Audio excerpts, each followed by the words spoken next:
Um, since bata pa po kasi ako, part na siya ng buhay ko.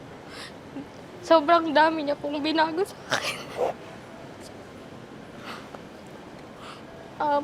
I was actually 10 years old back then when naging start po ako maging fan ng 1D and nasa college na ako.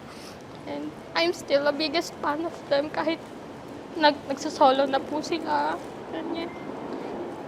Nag-i-inspire po sila lagi sa mga music nila kahit po hindi na sila whole band.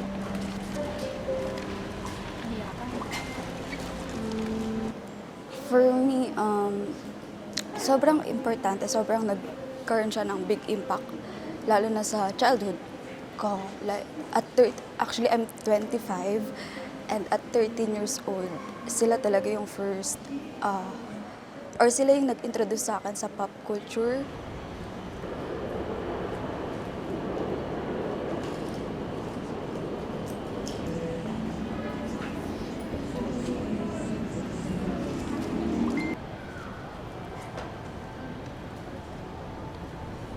Kasi sila yung nag-heal nung batang ako, yung younger self ko, lahat sila. Yung joy and yung happiness na nangyari sa akin nung bata ko. Lahat. Kanta nila, silang lima, as in, bumuo sa akin nung bata ako.